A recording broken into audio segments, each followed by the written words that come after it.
Hello நம்ம எதை பற்றி பார்க்க போகிறோம் அப்படின்னா வந்து நம்ம வந்து நீட் வேணாம் இவ்வளோ வருஷம் போராடி ரொம்பவே நம்ம பார்த்துருவோம். நிறைய பாலிடிக்ஸ் நிறைய பேர் போராடி இருப்பாங்க. ஸோ நான் என்ன சொல்லலாம், நீட் வேணாம் நீட்டுன்னு போராடுறதுக்காக பதில் நம்மளுக்கு இருக்கிறது ஒரே ப்ராப்ளம். நீட்டே இல்லைனாலும் நம்மளுக்கு ஃபேஸ் பண்ண ஒரு ப்ராப்ளம். ஏன்னா நாங்களும் எங்கள் சிஸ்டருக்கு அட்மிஷன் போகிறப்போ ஃபேஸ் பண்ண ப்ராப்ளம்னா ஃபீஸ் அண்ட் டொனேஷன். ஸோ நம்ம என்ன பண்ணணும்னா, ஃபீஸ் ஒரு பர் இயருக்கு 20 lakhs வருது. ஒரு ஸ்டூடெண்ட் வந்து நீட் குவாலிஃபை ஆனாலும் சரி, நீட் இல்லாதப்போ 12th மார்க் குவாலிஃபிகேஷன் ஆனாலும் சரி, அவங்க வந்து டொனேஷன்ஸ் வாங்கிட்டே இருந்தாங்க. ஸோ நம்ம வந்து நீட்டுக்கா பதில் இதுக்கப்புறம் காலேஜ் ஃபீஸ் கம்மி பண்ணவே நிறைய வந்து கவர்மெண்ட் ஸ்கூல் பசங்களும் சரி, இந்த ஏழை ஏழை ஸ்டூடெண்ட்ஸும் சரி நம்ம வந்து படிக்கிறதுக்கு நல்லா இருக்கும்.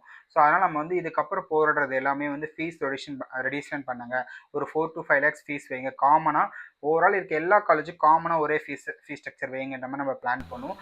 அது மூலமாகவே இது பண்ணலாம். ஏன்னா இப்போ நம்ம மேனேஜ்மெண்ட்லேயே போனாலே 15 லட்ச ரூபான்றது நீட்ல எலிஜிபிள் ஆனாலும் அது அஃபோர்டபுள் ஃபீஸ் கிடையாது. ஸோ நம்ம அதுக்கு என்ன பண்ணலாம் அப்படின்னா, இந்தியன் கவர்மெண்ட்டோ சரி, இல்லை தமிழ்நாடு கவர்மெண்ட்டோ சரி சேர்ந்து இதுக்கு ஒரு பிளான் பண்ணி, இல்லை யாராவது இப்போ ஒரு பொலிட்டிஷியன் இதுக்கு ஒரு ப்ரொடெக்ட் பண்ணுங்க, இது போராடுங்க, ஃபீஸ் கம்மி பண்ணி கொடுங்க ரொம்ப. ஏன்னா இது கண்டிப்பாக பாசிபிலிட்டிஸ் இருக்கும். ஏன்னா நீட் பேன் பண்ணுறது எந்த அளவுக்கு பாசிபிள். அப்படியே நாளைக்கு நம்ம நீட் பேன் பண்ணாலும் சரி, இவங்க ஃபீஸ் 20 லட்சன்றது 30 லட்ச ரூபா ஃபீஸ் இல்லை, 30-40 லட்ச ரூபா ஃபீஸ் ஆக்கிடுவாங்க. ஏன்னா கடந்த 10 வருஷத்தில் பார்த்தீங்கன்னா ஃபீஸ் ட்ரிபிள் மடங்கு ஏறி இருக்கு. ஸோ அதை நம்ம எல்லாமே நோட் பண்ணணும். ஸோ நம்ம இதுக்கப்புறம் ஃபீஸ் ரிடக்ஷனுக்கு போராடலாம். யாரெல்லாம் சப்போர்ட் பண்ணுறீங்களோ ஒரு லைக் பண்ணுங்கள். நம்ம கண்டிப்பாக இதுக்கப்புறம் நிறைய இதை பற்றியான வீடியோஸ் போடுவோம். தேங்க்யூ ஃபார் வாட்சிங் எவ்ரிவன்.